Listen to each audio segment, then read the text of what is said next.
Os caras colocaram uma criança dentro de um porta-malas e ainda acharam engraçado. O vídeo que revoltou as redes sociais nos últimos dias parecia ser só mais um caso aí de adolescentes humilhando um menino pobre de rua. Mas conforme novas informações começaram a surgir, a história tomou um rumo muito mais pesado e perturbador. Nas imagens, jovens de classe alta aparecem debochando de um garoto que vendia paçoca para ganhar dinheiro. Eles tentam pegar os produtos sem pagar, derrubam tudo no chão e ainda fazem ofensas racistas contra a criança. Só que depois disso tudo começaram a aparecer denúncias envolvendo ameaça com faca, menores colocados dentro do carro à força e relatos de humilhações que aparentemente já aconteciam fazia tempo. A revolta em Mossoró foi tão grande que moradores e motoboys chegaram a organizar protestos contra os envolvidos. Mas a pergunta que ficou é, será que esses adolescentes realmente vão pagar pelo que eles fizeram? Ou esse caso vai acabar igual vários outros envolvendo filhos, adolescentes, menores de idade, de famílias ricas? Bom, eu vou te mostrar tudo o que aconteceu nesse vídeo aqui. Eu sou o Marcelo Milos, depois da vinheta eu te conto.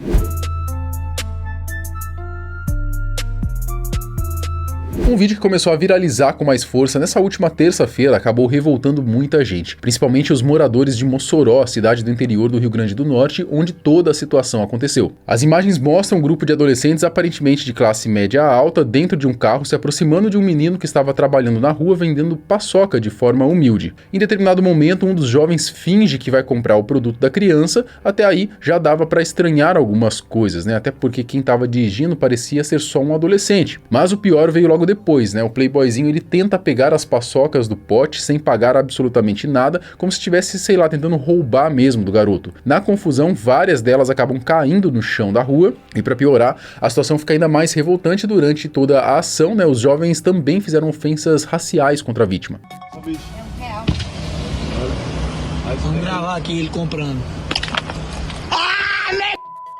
Só que a história não parou nesse ato absurdo, né, que por si só já seria revoltante. Conforme mais informações começaram a aparecer, o caso ficou ainda pior. Além do episódio de injúria racial que foi registrado no vídeo espalhado pelas redes sociais, a Polícia Civil do Rio Grande do Norte informou que também está investigando denúncias envolvendo outro menino que vendia paçocas pelas ruas de Mossoró. Segundo os relatos apurados pela polícia, em uma outra ocasião, os garotos teriam sido colocados dentro do porta-malas de um carro. Sim, né, esses chamados playboys aí de Mossoró teriam praticamente sequestrado os meninos só para debochar, humilhar, fazer graça em cima deles. De acordo com a Polícia Civil do Rio Grande do Norte, esse caso está sendo investigado pela Delegacia Especializada de Atendimento à Criança e ao Adolescente. A corporação informou que já iniciou as diligências para tentar entender exatamente o que aconteceu, identificar todos os envolvidos e confirmar a veracidade completa das denúncias que começaram a circular. E o mais revoltante é que, segundo o relato de um dos próprios meninos, essa não teria sido a primeira vez que esses adolescentes mexiam com eles. Botaram eu dentro do carro, aí puxaram um negócio para eu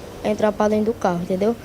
Aí foi e soltaram eu lá no Santo Antônio. Colocaram você dentro do carro mesmo ou foi no porta-malas do carro? Foi no porta-malas do carro. Já conhecia eles e também eles ficaram só me humilhando já também. Isso aí não foi de hoje já.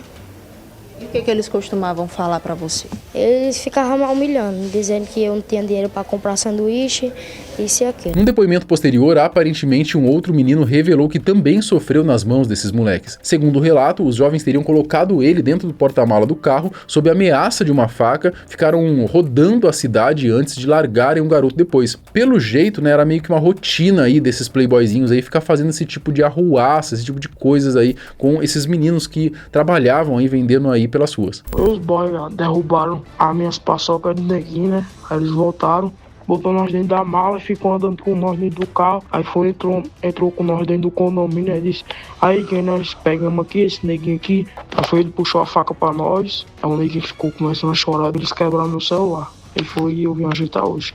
Eu acho que vou trabalhar em outro canto, não desistir não. Num depoimento posterior gravado ao lado da própria irmã, um dos meninos identificados como Luiz Felipe, ele revelou que a violência teria continuado mesmo depois das gravações. Os jovens colocaram uma das crianças no banco da frente do carro, jogaram ali a outra dentro do porta-malas, aí de um Gol preto. O garoto ainda teria sido ameaçado com uma faca enquanto os adolescentes rodavam pela cidade antes de abandonarem os meninos assustados no bairro de Santo Antônio. Depois disso, eles ainda precisaram voltar todo o caminho a pé para poder buscar as bicicletas que ficavam lá no local onde eles vendiam as paçocas. E pela fala da irmã, deu pra perceber que o moleque ficou até meio que traumatizado depois de tudo isso. Um Gol preto, pegaram ele, botaram o nego na frente e Felipe foi na mala. Aí ele falou que começaram a gravar, levaram ele lá pra dentro do condomínio, não foi? Ficou rodando nós, deixamos nós lá no Santo Antônio. Levou ele lá pra dentro do condomínio, ficaram rodando com eles dois lá e depois rebolaram eles lá no Santo Antônio.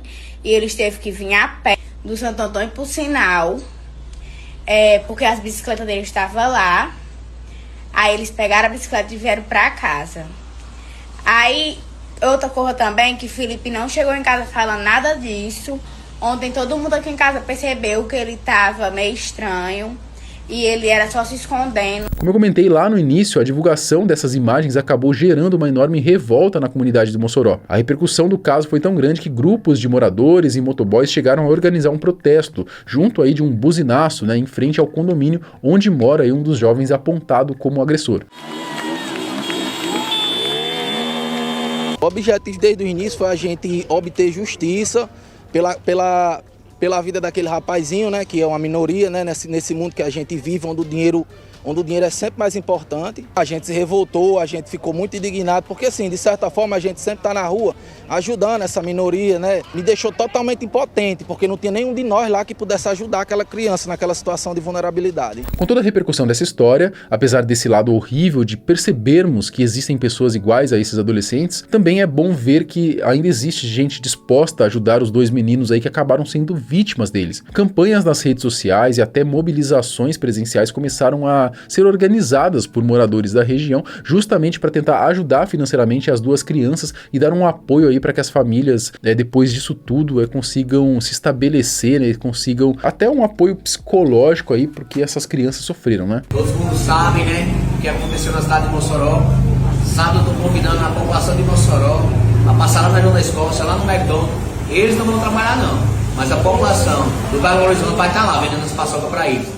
Vamos lá, vamos ajudar essas duas crianças a conquistar o sonho deles, virar empreendedores da cidade de Mossoró. Enquanto isso, as autoridades seguem investigando todo o caso. A Delegacia Especializada de Atendimento à Criança e ao Adolescente, junto do Ministério Público, continua conduzindo os procedimentos criminais. O caso, que inicialmente estava sendo tratado mais como uma injúria racial e agressão, agora também passou a incluir então denúncias bem mais graves, como sequestro, ameaça de morte e roubo. Os envolvidos, inclusive, já teriam sido identificados pelas autoridades, mas, como a gente sabe, né, ser identificado é uma coisa, né? Agora, sofrer alguma consequência de verdade já é outra história completamente diferente. Até porque muita gente lembrou do caso do cão Orelha, né, que teria sido morto aí por adolescentes de famílias ricas, aparentemente com contatos bons aí dentro do próprio Ministério Público, né, e que recentemente acabou tendo o caso arquivado até, né? Eu trouxe um vídeo ontem aqui no canal falando sobre isso. Na época também identificaram os garotos, existia até uma suposta testemunha, várias denúncias circulando, só que do nada as provas começaram a desaparecer e pelo jeito não deve acontecer absolutamente nada com os responsáveis. Será que isso vai acontecer nesse caso também? O que você acha? Comenta aqui embaixo, quero saber a sua opinião. Até o próximo vídeo, tchau!